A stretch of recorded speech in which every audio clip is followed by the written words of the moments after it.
Selama ini kalau Anda belajar mengenai metode Ziegler-Nichols untuk tuning parameter dari PID controller, biasanya kan dilakukan secara manual ya. Sebagai contoh maksudnya, em, apa namanya, kita lakukan perhitungan manual dengan tangan, lalu kemudian kita dapatkan step response, kita cari periodenya, dari situ kita lakukan perhitungan lagi sehingga kita dapatkan nilai KP, KI, KD yang optimal misalnya.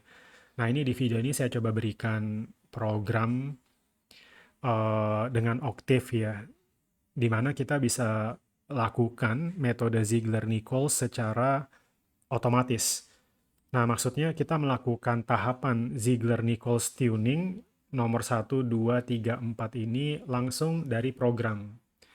Nah, sebelum saya coba jelaskan program ini, saya coba ke textbook terlebih dahulu karena bagaimanapun apa namanya ya, penjelasan yang paling utama yang saya dapatkan terkait dengan Ziegler-Nichols ini dari textbook Ogata ya. Ini bisa kita jumpai di chapter 82.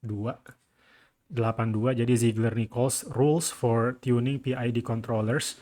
Nah, perlu dipahami bahwa oleh Ogata, ini Ziegler-Nichols method ini dibagi menjadi dua. Jadi ada first method, ini adalah ketika kita tidak tahu transfer function dari plannya atau sistemnya. Nah, maka kita memakai first method di mana kita mencoba step response-nya, output-nya, lalu kemudian kita cari nilai L maupun T-nya. Nah, ini yang saya coba share di sini adalah, ya dan di video-video saya sebelumnya juga, itu adalah untuk yang second method. Second method, ini disebut second method, rasanya merujuk kepada definisi dari Ogata ya. Jadi second method ini adalah ketika kita tahu transfer function dari plannya. Dan ya ini diberikan juga contohnya di sini, tahapan-tahapannya seperti yang saya jelaskan juga. Jadi sampai kita dapatkan sustain oscillation, lalu kemudian kita tetapkan periodenya, kita memakai tabel ini untuk menghitung KP, TI, TD, lalu kemudian KI dan KD-nya juga bisa kita dapatkan. Diberikan juga contohnya. Nah, ini contoh yang saya pakai ya. Jadi Ogata memakai contoh ini 1 per S, S tambah 1, S tambah 5. Jadi kita juga pakai contoh ini. Nah ini, 1 per S, S tambah 1, S tambah 5. Di mana nanti nilai KP atau KCR-nya ya, itu 30. Baik, kita kembali ke Octave. Nah, ini jadi program ini saya berikan banyak sekali komen ya. Saya berikan banyak sekali komen agar bisa lebih mudah dipahami sebenarnya. Jadi dimulai dari package load control, lalu kemudian ini nanti perlu dimasukkan transfer functionnya dengan format ini. Jadi tadi contohnya 1 per uh, berapa 6 S pangkat 3 dan seterusnya ya. Maka nanti kita coba input seperti ini. A sama dengan 1, B sama dengan 6 dan seterusnya. Nah, ini K sama dengan 1, saya jadikan initial value. Ini nanti nilai K ini yang akan di apa namanya, iterasi ya.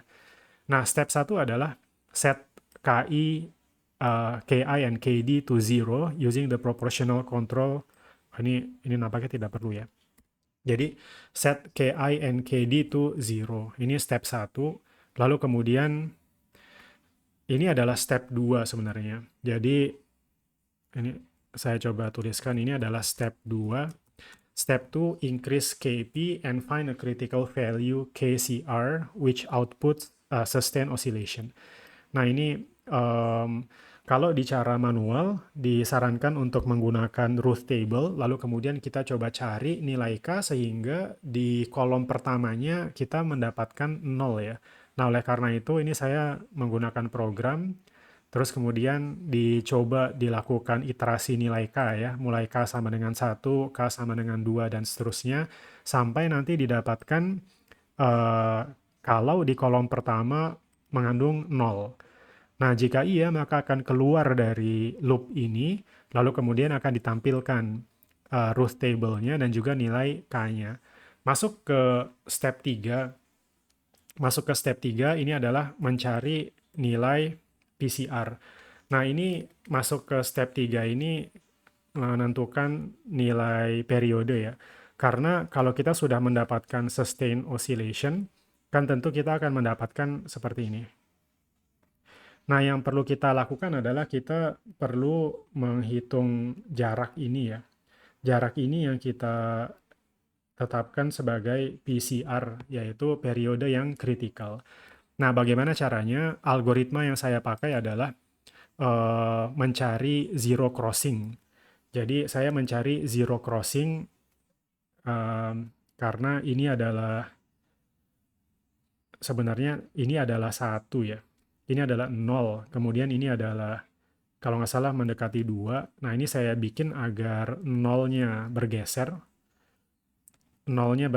ke tengah seperti ini. Ini adalah nilai 0. Lalu kemudian saya coba cari di titik mana saja ada zero crossing. Jadi si grafik ini, osilasi ini dia memotong sumbu 0 ya, sumbu horizontal titik 0. Nah, lalu dari situ kita mendapatkan nilai PCR atau periode kritikal. Lalu kemudian step 4 adalah kita melakukan kalkulasi. Yang ini gampang ya saya pikir ya. Jadi kita mengikuti baris yang ini, jadi mengambil rumus yang diberikan oleh Ogata di textbooknya. Lalu kemudian step 5 adalah plotting response. Baik, itu penjelasannya. Kemudian saya coba ke command window, kita coba panggil, ini Zignick ya, Ziegler-Nichols. Jadi ketika kita panggil, langsung bisa kita dapatkan hasilnya. Ini tentu sesuai dengan yang ada di video-video sebelumnya juga ya. Dan ini bisa dilihat di sini. Jadi nilai KCR-nya ya, K critical 30, kemudian PCR, terus kemudian KP, KI, KD ditampilkan di sini, dan transfer function utamanya. Jadi ini adalah transfer function setelah semua dikombinasikan. Kita coba kembali lagi lihat di sini. Jadi ini juga dikerjakan oleh Ogata. Nah, ini. Jadi ini adalah skema untuk sistemnya dengan PID controller. Nah, lalu transfer function yang sudah disederhanakan bakal seperti ini. Ini terkonfirmasi ya. Jadi di bawahnya penyebutnya S pangkat 4, plus 6 S pangkat 3, dan seterusnya, terakhir 12,811. Nah, jadi sama ya yang kita dapatkan.